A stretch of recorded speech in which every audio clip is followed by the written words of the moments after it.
Thankfully, many of us are back out on the road taking road trips. While the fun of traveling is visiting new places, there are areas you might want to avoid. Crime in Place is a unique iPhone app that instantly provides you with personal and property crime rates for any location, current rates based on FBI data. If you are traveling for business or for fun, start with a trip to crimeandplace.com for your free download of this helpful app. Stay aware, stay safe, travel with Crime in Place. That's a good one, man. That is a good one. Everybody should be using Crime in Place anywhere you're going. Hey, you gotta be safe, man. Man, I actually just saw a deal, I think yesterday, the FBI put out or something like that, that homicides were up 30% in 2020 compared to 2019. So Yeah, I heard the that too. highest on record that since they've ever been tracking those type of things. So Be careful. an app, be careful, be aware of your surroundings. But an app like Crime in Place will kind of help you out wherever you're going. You know, you want to go to this mall or not this mall, that type of deal. Yeah, of course. Malls are one of those. You have a good mall and a bad mall. That is very true. Anyways, so Howard Doss. Hey, John Larkin. Today we have got a guest here on Coptales and Cocktails with us that I quasi worked with, I guess I'd say, for a few years while doing live PD. Now, I remember you doing that show. And part of that show, many beneficial things to it. But one of the things on it were, there were certain officers on the show that just kind of stood out. They were just people that were doing their job for whatever reason, anything from tattoos, the way they talked to people, how busy they were. Whether or not they like red boots or not. Whether or not they that kind of stuff. That type of stuff. If they had, people love the canines, all the viewers really resonated with those with the canine. But we had a few female officers on the show that really stood out. And one of them is Miss Zendejas, who was known as the steel bun, I think, or something to that effect. Maybe you can clarify for us. But she wore this big bun in her hair that never moved, no matter what she did. We're not talking a hamburger bun, Like, it right? literally like it was fake and pinned in there. Not a hamburger bun. No, she's got this long, very dark mane of hair, and so it was always pinned up very A lot like perfectly. mine. Exactly like Yeah, yours. so I thought. So, Miss Zendejas, how are you today? Good. It's a pleasure having you on. Hey, but Thanks for having me. we really like to do one thing when we have this conversation. We kind of like to keep it casual. Best way to usually keep it casual is to have some drinks. So Big fan of drinks. we So, are. What'd you pick tonight for us to drink? Pick some red wine. Oh, we haven't had red wine. we before. have Oh, gotta change it up. we have had several different ladies, females here on the show, and you are the first one that picked red wine. And this will kind of tie into a little bit later in our story of what's going on in your life now. So the bottle that we have selected, It's a red blend. It's from California. It's a local one. it is. It's a red one. I think everybody's going to get a kick out of this one. We're going to enjoy drinking it. Yeah, it's good. I look forward to tasting it. It is called Menage a Trois, and that is the red wine we'll be drinking tonight. If you're okay with that. Yeah, There's three of us talking, so it just kind of fit. Yeah, absolutely. Kind of fits. It's definitely fitting. Thank you. You gave me the Jesus pour. You like more? Yeah, I mean, this is like what you get at communion. We have these very high class. I'm going to show you our glasses. Body of Christ. Yes, I have some. Look at our. We didn't have any wine glasses, so I bought some that are. These aren't real. These are plastic. All right, so let's jump into this. But first, cheers to you. Cheers. Thank you so much for being Cheers. part of the show. Oh, she got a Your fancy glass, one. you got like a real glass. It's already. It looks like it's wine color. Okay, for our listeners out there, if you would pronounce your first and last name, please. Andrea Zendejas. Andres Zendejas. And let's clarify something. I think everybody thought because you were working in El Paso and your name, they made the assumption, one, that I think you spoke Spanish, two, that you were of Hispanic heritage, and clarify that as well. Okay, so long ago, I was married, and my husband was Hispanic. He was from Southern California. I never changed my last name once we divorced because I was in the military. So if you're familiar, everything has your name sewn on it. Oh. So I figured, I'm still young. I'll remarry again. Nope, never happened. Here I am, 36, still have his name. But it did benefit me living in El Paso. It kind of gave me a little pass, even though I didn't know a lot of Spanish. A little street cred. What was your maiden name? It's Fuller. Fuller, that's not Spanish. That's No, definitely sir. So Very much okay. English, Irish. They didn't think you. They didn't think you were a gringa. Is it gringa or gringo's the guy, right? I honestly don't even know. I don't know about that at all. All right, so tell us how'd you get into? I mean, you came from Southern California with a dude, and you ended up in El Paso. How'd you end up being a police officer? We always start with that because it's kind of a serendipitous road most people take it to law enforcement. We like hearing it. Well, I always wanted to be a police officer. Even when I was, a kid, I kind of grew up in that kind of family setting. So I wasn't old enough. Joined the military about almost 10 years and ended up in El Paso, Texas at Fort Bliss and had a spinal injury. So I got medically retired and then ended up staying and applied for the police department like about a year after I got out. And I was there for the last 7 years. What did you do in the military? Well, okay, first off, what branch? Army. Okay, gotcha. And then what did they have you doing in there besides getting spinal injuries? So I was back in years ago it was called NBC. Okay. So it's like a Barrel nuclear company? nuclear biological chemical specialist. Oh, We couldn't Yeah. do that. no. What did you do? What did you do in the NBC? What did that? Well, we did everyone else's job. Oh, okay. So we trained a lot, with our job and such, but ended up pretty much doing everyone else's job. And we ran like the CS chamber for everyone. What's the C? Gas. Oh, okay. Yes. Yeah, part of Like the the training, gas. right? Yeah, you're part of the training. The only gas that we have to deal with in nursing is something that everybody deals with. So yeah, we have a CS. Totally chamber. different. Dirty people with stinky booties. So that's the kind of gas we do. So, Andrea, when you applied for the police department, El Paso is a big department. That's a big agency. And getting on there, do you have any difficulty getting on, or your military background kind of give you a leg up and easy way in? The academy was no big deal, that type of deal. Yeah, I mean, I was coming straight from active duty. So I do think, of course, that probably gave me a little bit of upper hand. Was pretty simple. Just went for it and it worked out. Academy was fine. Like I said, I did have the spinal injury and I do have a fusion. So I had to be very careful, but it was fine. It was fine. So when you got out, did they put you okay, El Paso's a big department. How big is it? What do you mean big? Like 800 like Tulsa, or is it bigger than Tulsa? I think it's like 1,200 when I left. Oh, so it's they're a little bit bigger than us, yeah. Do they have you go straight into patrol? They have you go in the jails? What do they have you do? No, since we were city police, we went straight to patrol, straight to the streets. Do they like cut you loose on your own? Do they give you a mentor? How's that work? So I had an FTO, field training officer, for a year after the academy. I did the academy, I think, about 8 months. And then I had an FTO for a year after that.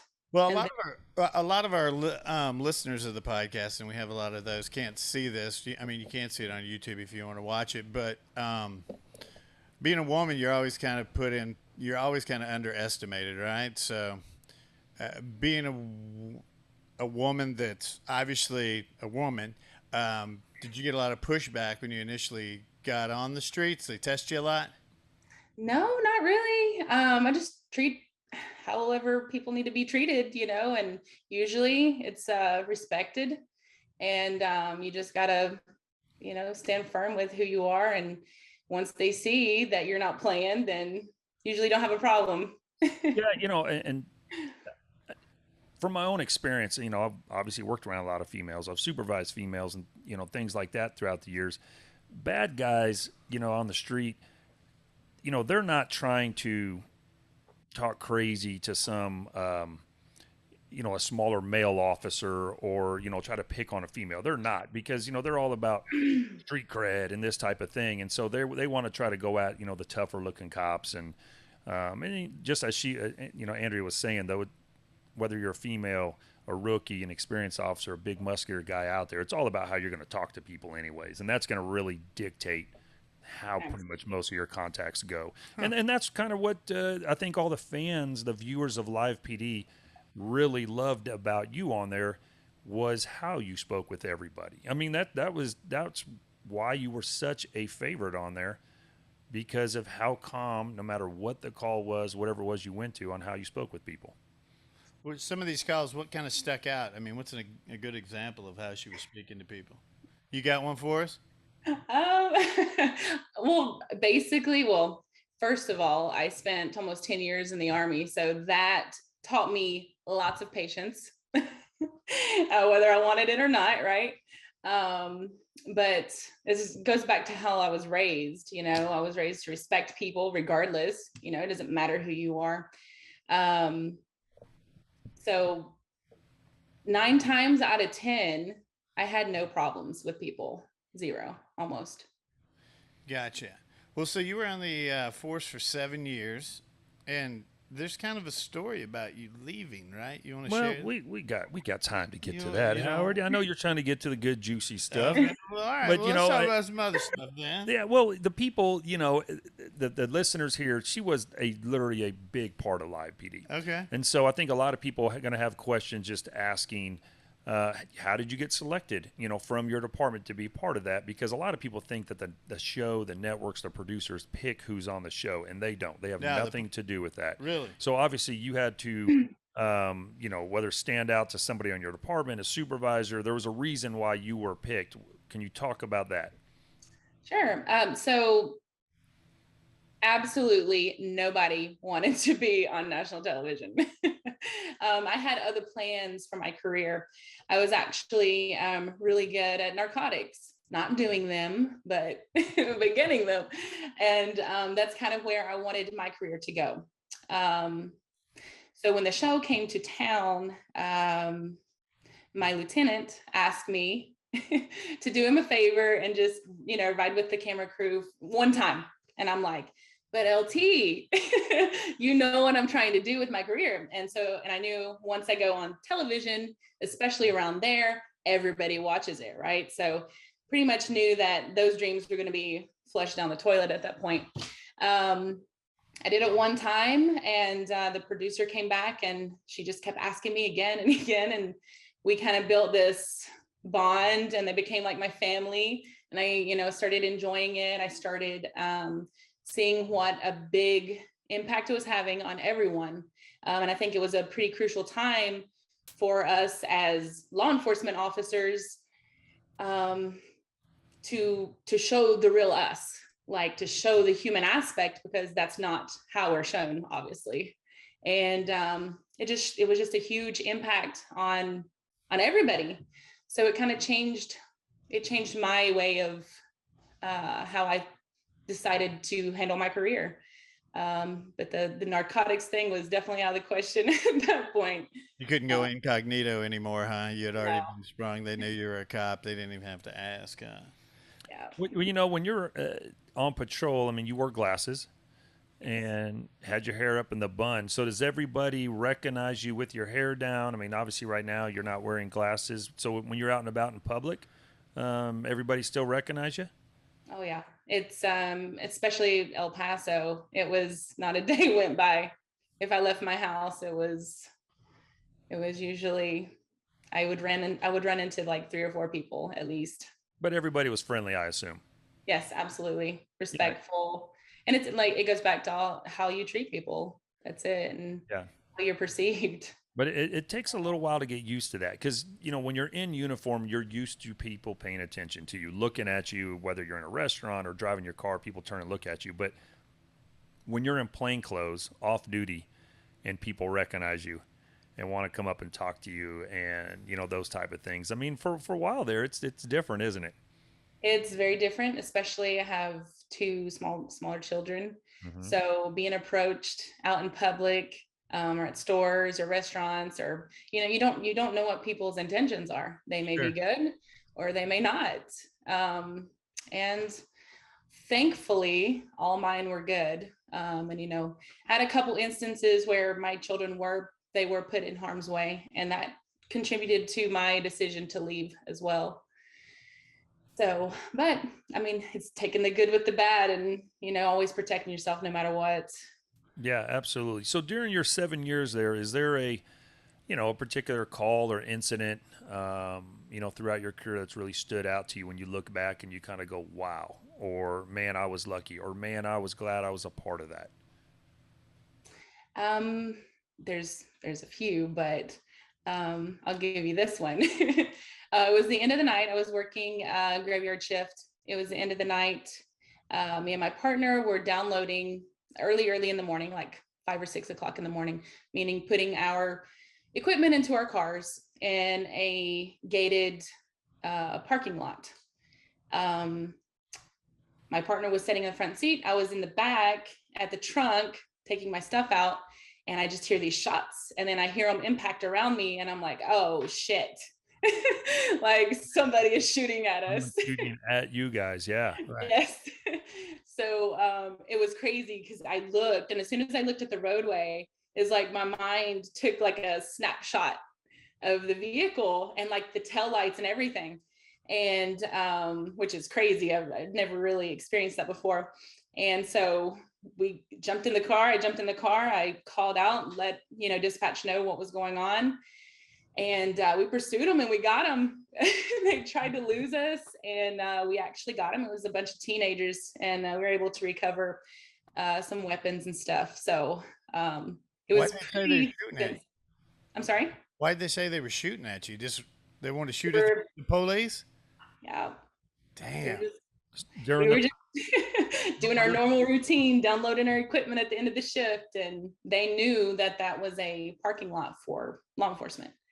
So during the pursuit, did they, were they ballsy enough to fire any rounds during the pursuit as well? They were not. I guess they thought that we lost them, but like I said, I remembered the tail lights. Yeah. And I seen them turn down a road, and I'm like, oh, hell no, you're not getting away from me. Yeah, so they were just basically little cowards that try to ambush you guys. And ran off. But then when you brought the battle or went after them, they just kind of it was pitched up, I'll put it that way.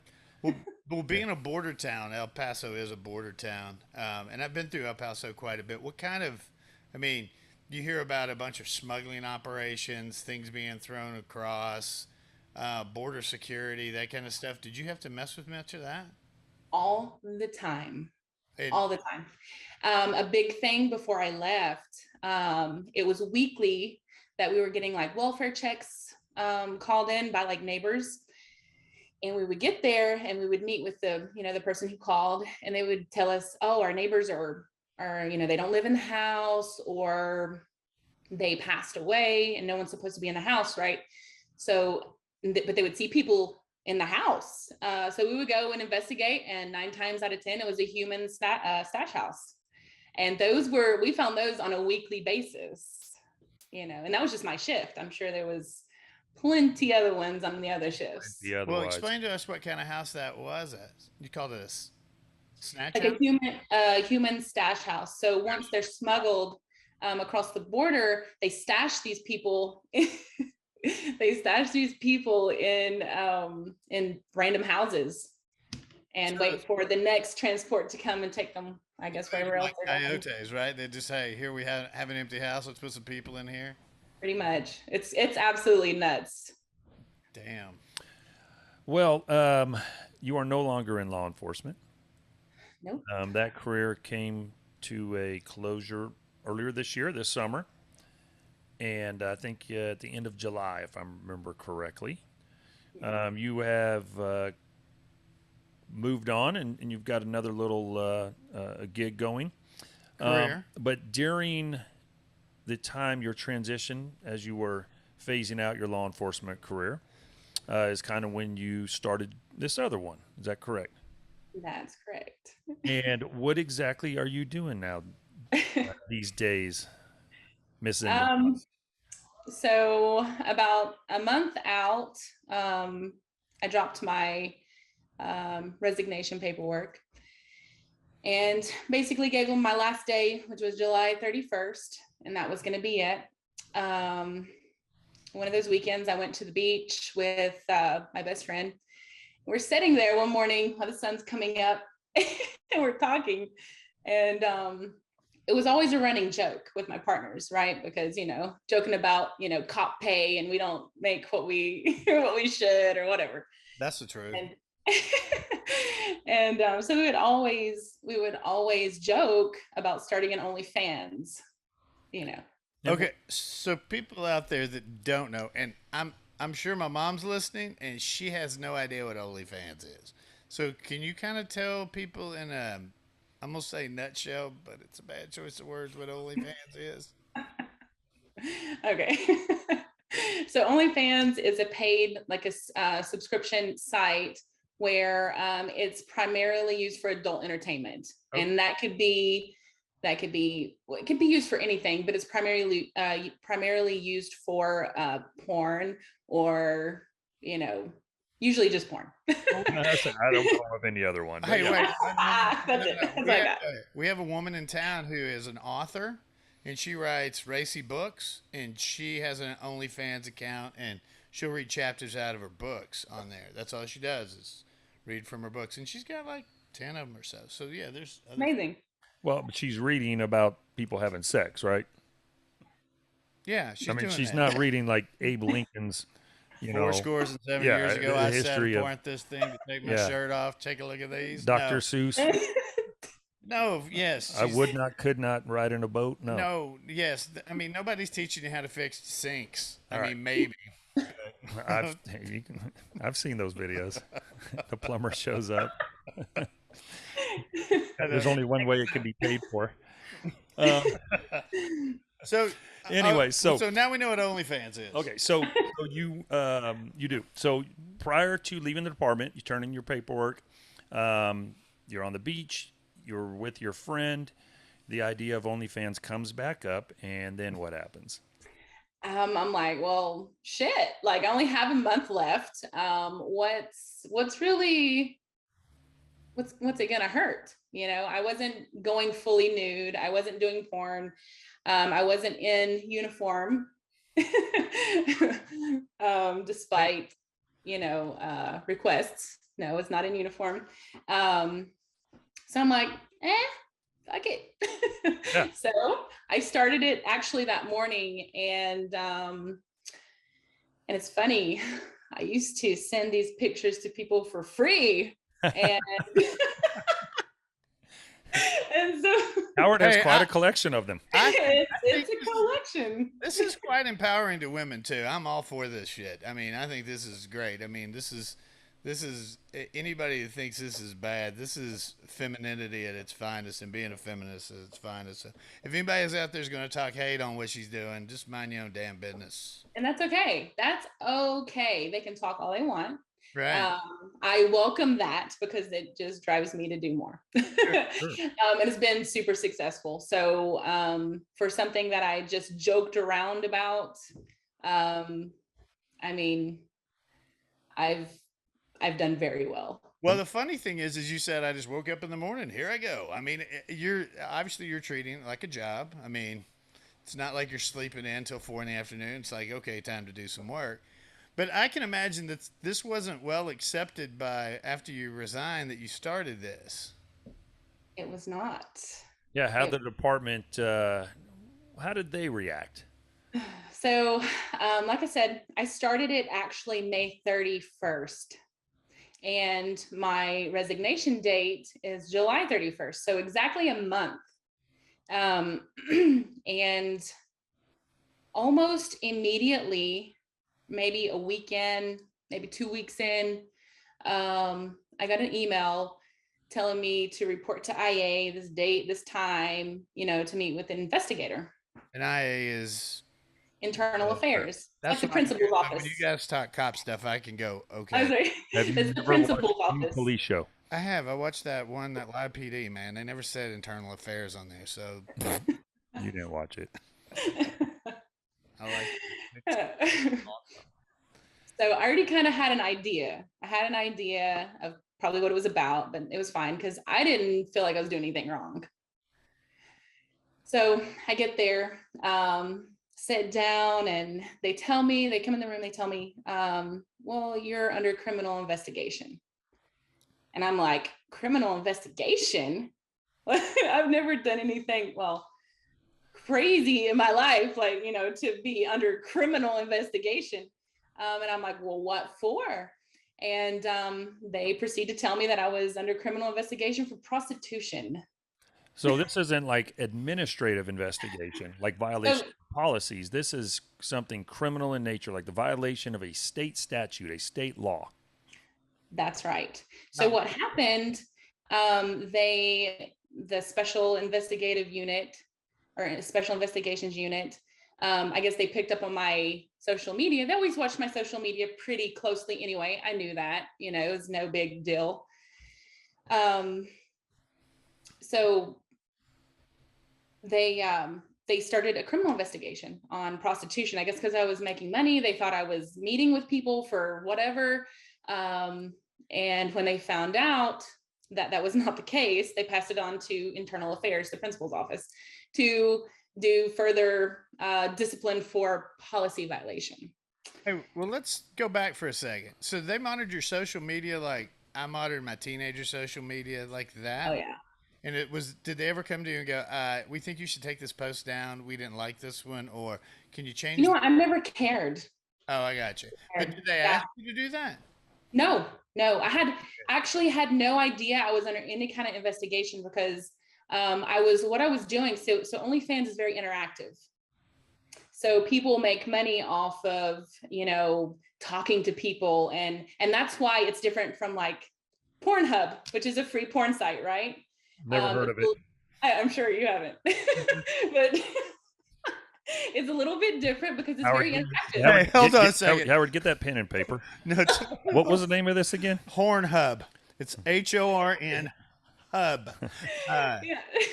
No, hey, Sean has a very interesting story to tell right now, and this is very funny, and this is very applicable to this. Sean got his credit card stolen, and he had all these charges on there. So he called the credit card company and said, "Hey, I didn't have these charges on there. I got my credit card stolen." And the lady goes, "Well, we have like $99 here, $99 here."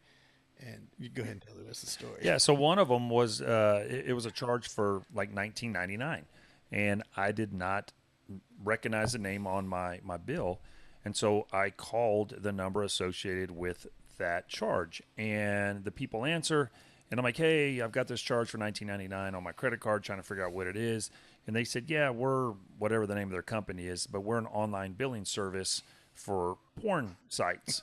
And so it was a woman that answered, and I said, "Who the hell pays for porn?" I'm like, "It's free," and she didn't even laugh. I mean, I thought it was hilarious, but I've heard it's free. I've heard it's free. But anyways, yeah. So that was just that was recently within the past year. So somebody is out there actually paying for porn. But anyway, so OnlyFans, like you said, subscription service, and I think you pay to talk to people, to make personal videos for them. I mean, you can even do like live deals where people make, I guess, donations, things of that nature. There's several different ways you can generate revenue with your own site, correct? Absolutely. Yes. And it does very well. I mean, I think, not to get into all your finances, but you have done very well in a short amount of time compared to the money you were making as a police officer. Yes. Well, Sean and I make. I hadn't known that, I would have done it a long time ago. Sean and I make videos, and we don't make that kind of money. And Howard gets pretty close to naked in some of them. I have breakaway pants from time to time. You never know. But so internal affairs. So when they do have you in there, though, they show you some messages between yourself and somebody that was at least posing as a potential client, customer, or whatever, correct? Yes. So they opened up the computer, showed me the folder, and because I had to provide a statement on my behalf, of course. Well, before you go, did you go in there with a representative? That time I did. I think I did that time. Okay. It was leading, like they were picking little things here and there up until the time I left. So, when I did start seeing a pattern, I did start bringing a rep with me, representative. Okay. I was to say, any of our police officers out there listening, I'm not saying every single time you go to IA, take somebody with you. But if there's a potential criminal investigation, take either an attorney or a rep from your lodge with you. Pro tip. Yes. Okay. Sorry. Go ahead. So I'm looking at these screenshots of these messages that they have, and it's a private conversation between me and one of the followers on the site. And the conversation stood out in my mind because I remember this person being very rude, and almost never anyone is rude. Yeah, they're like dirty and, yeah. Yeah, I got you.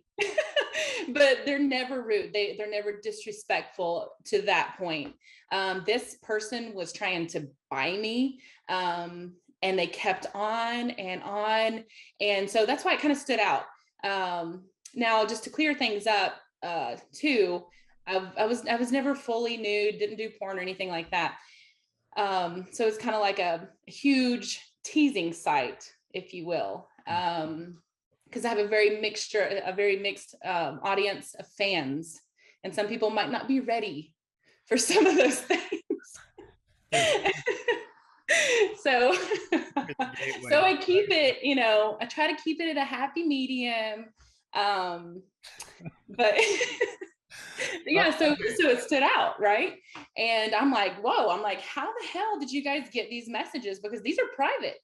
Mm-hmm. These are private. This is like me texting one of my friends, and talking back and forth. I never met the guy. But it stuck out on my mind, and I'm like, holy cow, like this has to be a cop. And the supervisor was like, well, yeah, it's a criminal investigator. And I'm like, what? Is that crap, man? No, I feel like it is.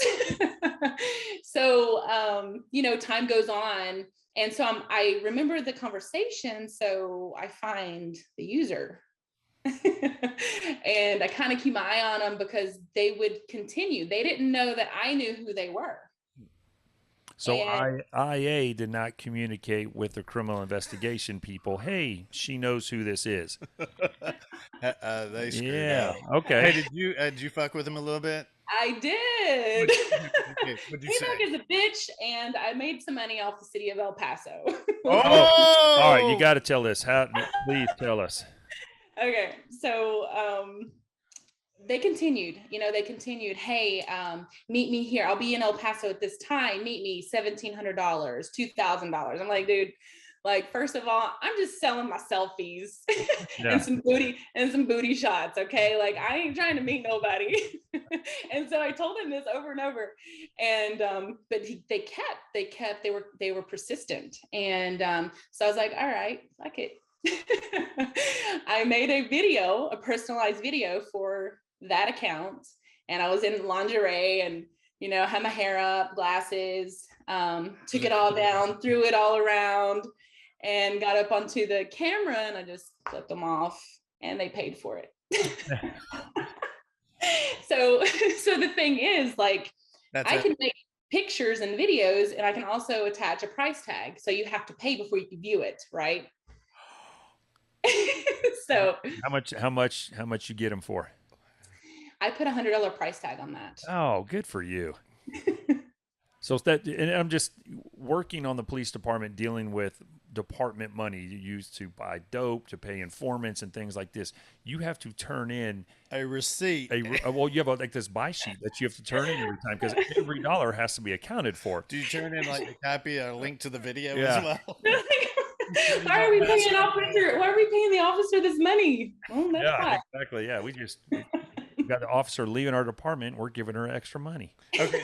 So how did this end up? Did they kind of go, all right, yeah, you're fine, everything's good? No, I had to go through a whole formal proceeding with it.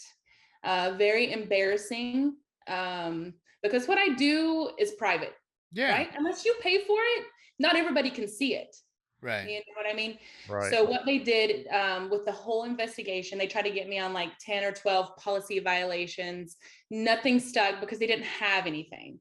But it had to go to what's called a discipline review board, which is used for like serious shit, like, I don't know, shootings and excessive use of force and stuff like that, right? Not, officer here that's leaving the department, she's on OnlyFans. Right. Generally not used for that. So anyway, I was going to be out of town, I actually flew to the Virgin Islands that week. And they're like, oh no, you need to be here for this board, because it's like 20 or 30 board members, and it consists of civilians and high-ranking officers from my department, chiefs, sergeants, lieutenants, and civilians from my community, right? Is it criminal, or is this just an internal thing in order to take it criminal? No, so the criminal thing was already over. Okay. So they determined, okay, there's no criminal element here. There's no criminal offense. Because what they were trying to do is they were trying to set me up. They were trying to bait me. Yeah, they were trying to get you to They thought I was hungry for money, and they thought that I would take the bait. And had I took the bait, right, and met this person, they would have arrested me on the spot for prostitution. So that's what they were trying to do. But I mean, I don't do that. So it wasn't ever a question. So the board came up. I was on vacation, right? I was in the Virgin Islands sipping on a freaking margarita, looking at the sunset somewhere. Coming up with another good idea on the beach. Yes, absolutely. Thank you. So great ideas are born. Yes. So they called me and they're like, well, 3 of the policy violations stuck. So you're going to be disciplined for discredit to the department, social media violation, and I don't know, some other bullshit umbrella policy violation they could come up with. And so I bought 16 hours, which means they took 16 hours of my vacation before I left. To go back to the discipline review board, I had submitted for a personal records. I had paid to, get my personal records. Like your HR, your file, right? Yeah, well, from the city, like that, and that would involve any kind of accident, any kind of ticket, anything that had, that I was involved in. Right. And so I got that, and it was an entire PowerPoint about this thick of me, my live PD time, my OnlyFans, and they were trying to link everything together. And they, I answered like 49 questions for this statement that they had me write. It was embarrassing, and it was really like a punch in the face, honestly. And then once everything was said and done, I did leave on honorable terms, but I was treated like an outsider. That sucks. Well, hey, the thing that sticks out to me is this isn't. Why are they jacking with you? Don't they have better stuff to do? I mean, really, you got 1,200 different officers, and you're gonna go after one that's sending selfies and getting a little cash for it. This seems I don't like that. Yeah, I mean, it seems like you had some haters in there, and they were just trying to stick stuff to you, which is, that's the worst kind. Now, I'm gonna be devil's advocate here.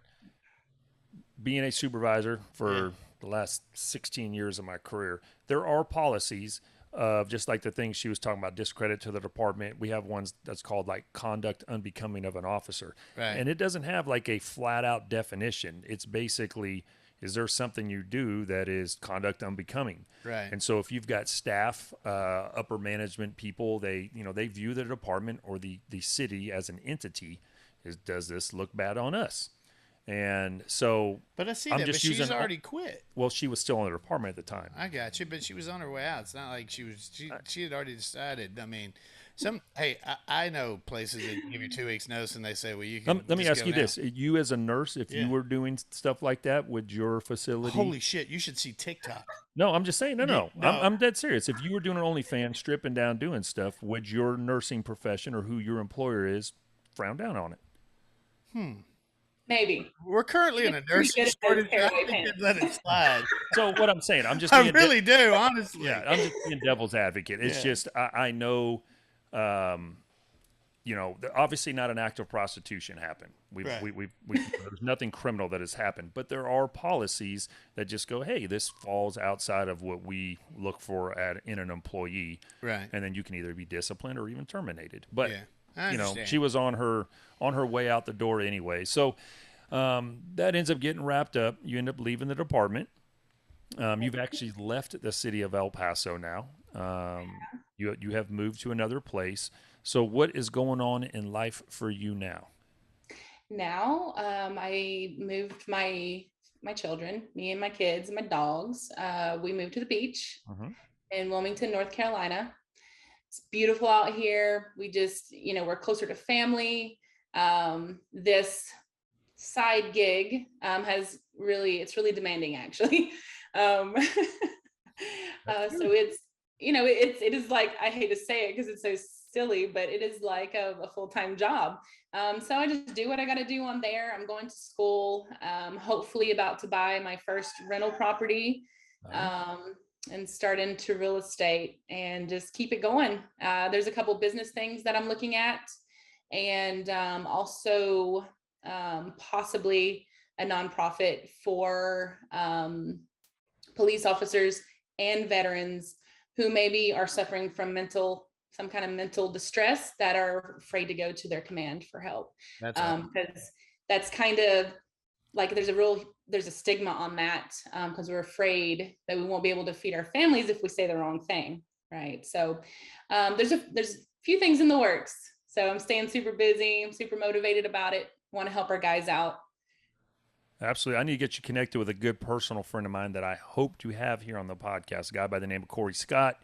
Was on the department, actually left the department, got his master's degree in counseling, and that's what he is actually doing now, is helping veterans and law enforcement officers, through the parts of life that come along with this job, the mental health aspect of it. That's exactly what he's doing. We need it now more than ever. Yeah. So we've only got a few more minutes left before we have to wrap this up. We got about 4 or 5.